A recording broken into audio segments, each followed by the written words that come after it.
Mon nom est Antoine. J'ai 25 ans et je vis à Paris, une grande ville en France.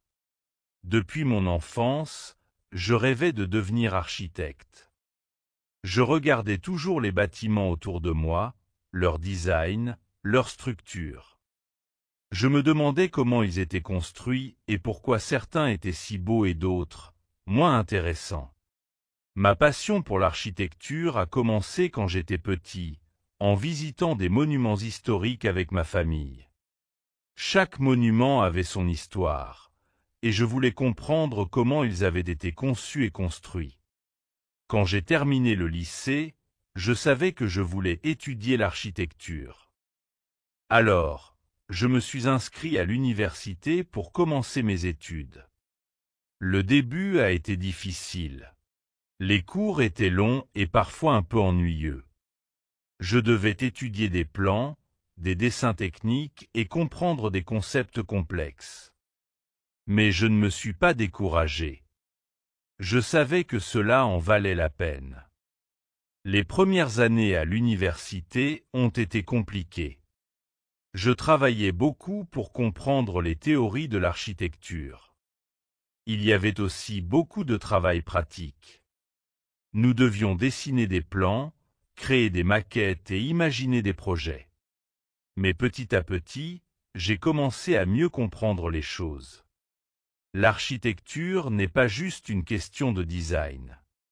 C'est aussi une question de fonction, de durabilité et d'harmonie avec l'environnement. Je me souviens d'un projet où nous devions concevoir un bâtiment qui soit à la fois beau et écologique. Cela m'a poussé à réfléchir aux matériaux que j'utiliserais, à l'énergie renouvelable et à la manière dont le bâtiment interagirait avec son environnement. Cette expérience m'a appris que l'architecture moderne doit prendre en compte les besoins des gens et de la planète. En 4e année, j'ai eu la chance de partir en stage dans un cabinet d'architectes. Au début, j'étais un peu nerveux. C'était un grand cabinet, et j'étais un simple stagiaire. Mais tout le monde a été très accueillant et m'a appris beaucoup. J'ai assisté à des réunions, participé à des projets et même proposé des idées pour de nouveaux designs. Un jour, l'architecte principal m'a donné une tâche importante. Il m'a demandé de réaliser un croquis pour un nouveau projet de logement. C'était un défi, mais j'ai fait de mon mieux. Quand il a vu mon croquis, il m'a félicité. Cela m'a donné confiance en mes compétences. J'ai appris que le travail d'architecte demande beaucoup de patience, de créativité, mais aussi d'écoute. Il faut toujours prendre en compte les besoins des clients, les contraintes techniques et la beauté du design. Après avoir terminé mon stage, j'ai fini mes études avec succès. J'ai obtenu mon diplôme d'architecte et j'ai trouvé un emploi dans un cabinet spécialisé dans les bâtiments écologiques. Ce travail me passionne car il combine l'architecture avec une approche respectueuse de l'environnement. Mais ce n'était pas facile. Au début, je me suis senti un peu perdu. Les projets étaient grands et complexes, et il y avait beaucoup de pression pour respecter les délais. Mais avec le temps, j'ai appris à gérer mon travail et à collaborer avec mes collègues. L'un des projets les plus intéressants sur lesquels j'ai travaillé a été la rénovation d'un ancien bâtiment historique. C'était un défi parce qu'il fallait préserver l'histoire du bâtiment tout en le modernisant.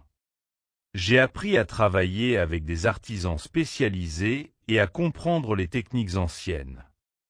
Cela m'a montré à quel point il est important de respecter le passé tout en innovant pour l'avenir. Le travail m'a appris que l'architecture n'est pas seulement une question de design.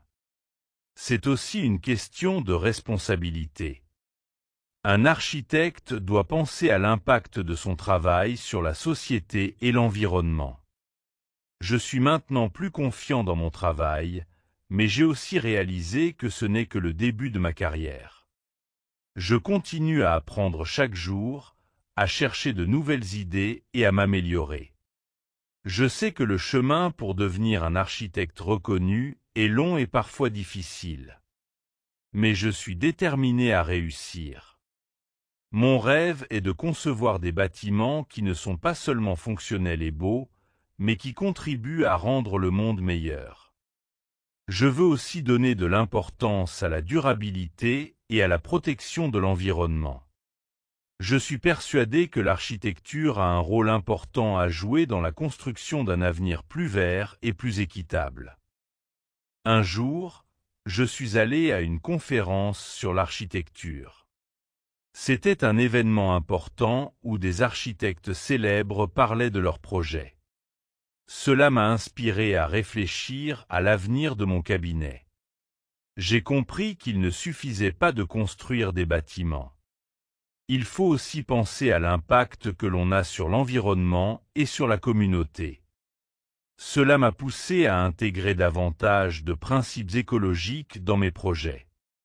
J'ai commencé à concevoir des bâtiments plus durables, utilisant des matériaux recyclés et des énergies renouvelables.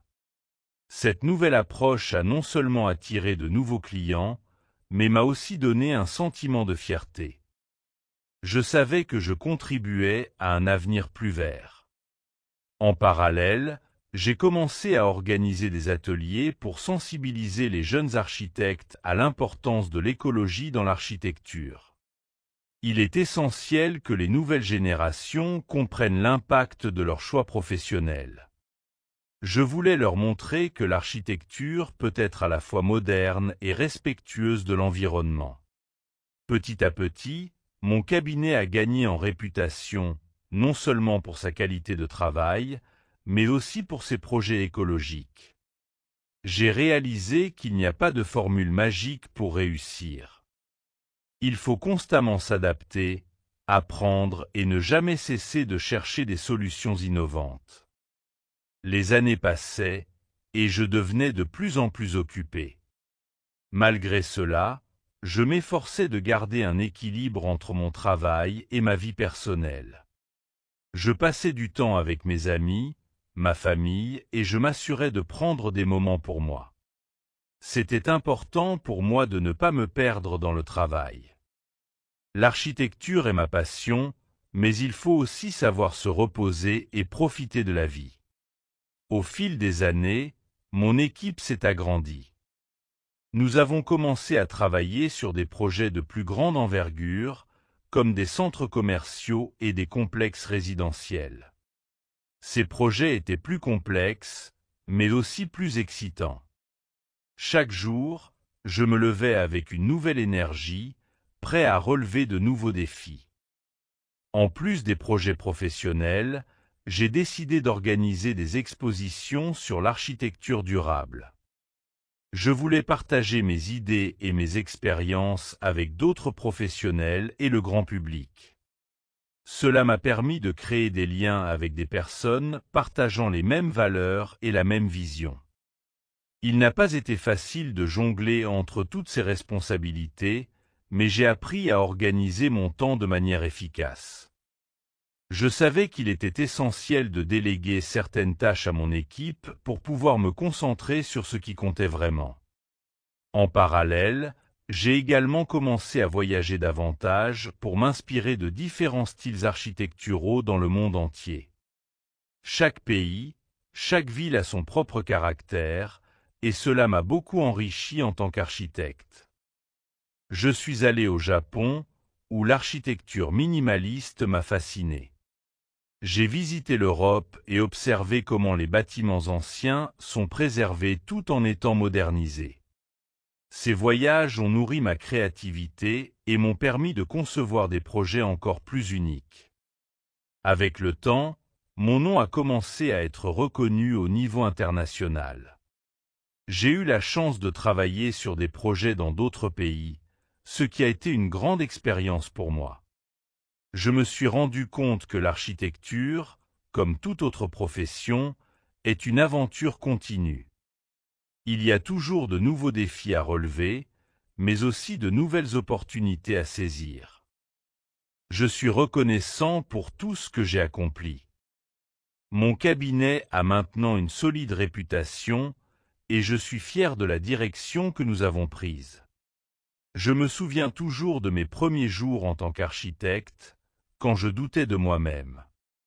Aujourd'hui, je suis heureux de voir que mon travail a un impact positif sur le monde. Je sais que chaque projet que nous réalisons est une pièce du puzzle qui contribue à un avenir plus durable et harmonieux. Ce n'était pas facile, mais j'ai appris que chaque difficulté est une opportunité de grandir et de s'améliorer. Et je continue à rêver. Je rêve d'un avenir où l'architecture sera plus respectueuse de l'environnement, où les bâtiments seront non seulement beaux, mais aussi fonctionnels et durables.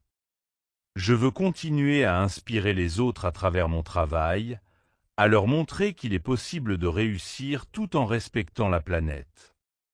L'architecture est un art, mais c'est aussi une responsabilité. Et je suis prêt à continuer cette belle aventure. En réfléchissant à mon parcours, je me rends compte que beaucoup de mes réussites sont dues à certaines habitudes que j'ai développées au fil des années. L'une des habitudes les plus importantes que j'ai adoptées est de rester curieux et d'apprendre constamment. Même après avoir obtenu mon diplôme, j'ai toujours cherché à me perfectionner. Je crois qu'il est essentiel de ne jamais arrêter d'apprendre, peu importe combien vous avez déjà accompli. C'est une des clés pour réussir dans n'importe quel domaine. Il est aussi très important d'écouter les autres. En tant qu'architecte, écouter les idées de mes collègues, des clients et des experts me permet de trouver de meilleures solutions. Ce n'est pas parce que je suis le chef de mon cabinet que je dois tout savoir. En réalité, je trouve que les meilleures idées viennent souvent de la collaboration. J'ai appris à valoriser l'expertise de chacun et à travailler en équipe. En plus de cela, j'ai appris à être patient. Les projets d'architecture peuvent prendre du temps et il y a souvent des imprévus. Au début de ma carrière, j'étais parfois frustré quand les choses ne se passaient pas comme prévu. Mais avec le temps, j'ai compris que la patience et la persévérance sont essentielles pour avancer dans la vie. Cela m'a permis de garder mon calme même dans les moments difficiles. Une autre habitude qui m'a aidé est d'être organisé. L'architecture est un domaine où les détails comptent et il est facile de se perdre dans la complexité des projets. J'ai donc appris à gérer mon temps et mes tâches de manière efficace. Chaque matin, je commence par faire une liste de ce que je dois accomplir dans la journée. Cela m'aide à rester concentré et à ne pas me laisser distraire par des petites choses sans importance. En plus, je prends régulièrement des pauses. Je crois fermement qu'il est important de s'arrêter un moment, de se détendre, pour revenir plus productif. Cela me permet de garder mon esprit clair et d'éviter l'épuisement. Quand il s'agit d'apprendre de nouvelles compétences, je me souviens aussi d'une autre leçon importante, être ouvert à l'échec. Au début, je pensais que l'échec était quelque chose de négatif. Mais j'ai vite compris qu'il est une partie intégrante de tout processus d'apprentissage. Chaque erreur est une opportunité de grandir. Au lieu de me décourager, je me suis toujours dit que c'était l'occasion de faire mieux la prochaine fois. L'une des meilleures façons de progresser est d'accepter les critiques. Cela ne veut pas dire que j'accepte toutes les critiques sans réfléchir, mais j'ai appris à prendre en compte celles qui sont constructives. Cela m'a permis de m'améliorer constamment et de ne jamais me reposer sur mes acquis. Une autre habitude que j'ai trouvée utile est de prendre soin de ma santé. Je sais que pour être performant au travail, il est essentiel d'être en bonne forme physique et mentale. Je fais régulièrement du sport et je veille à avoir une alimentation équilibrée. Cela m'aide non seulement à être plus énergique, mais aussi à avoir un esprit plus clair. Il est facile de se laisser submerger par le travail, mais j'ai compris qu'une bonne hygiène de vie est primordiale pour réussir. Enfin, J'ai appris à rester humble et à apprécier le chemin parcouru. Ce n'est pas parce que j'ai eu quelques succès que je dois me croire arrivé. Je crois qu'il est important de rester humble, de continuer à apprendre, et de ne jamais oublier d'où l'on vient. C'est ce qui me motive à continuer à travailler dur et à chercher à m'améliorer chaque jour. Tous ces conseils et habitudes m'ont permis de m'épanouir dans mon travail. Ils m'ont aussi aidé à créer un environnement où mes collaborateurs se sentent écoutés et respectés. Je suis convaincu que la clé pour réussir dans la vie est d'adopter des habitudes positives et de continuer à grandir, peu importe où l'on en est. Si j'ai un conseil à donner à ceux qui me suivent, c'est de toujours rester curieux, d'écouter les autres, d'accepter les échecs et de ne jamais oublier de prendre soin de soi. C'est cette combinaison de travail acharné, de curiosité et de bien-être qui m'a permis de réaliser mes rêves et de continuer à évoluer dans ma carrière. Je suis fier du chemin parcouru, mais je sais qu'il reste encore beaucoup à faire. Et je suis prêt à relever tous les défis à venir, tout en continuant à apprendre et à m'améliorer chaque jour.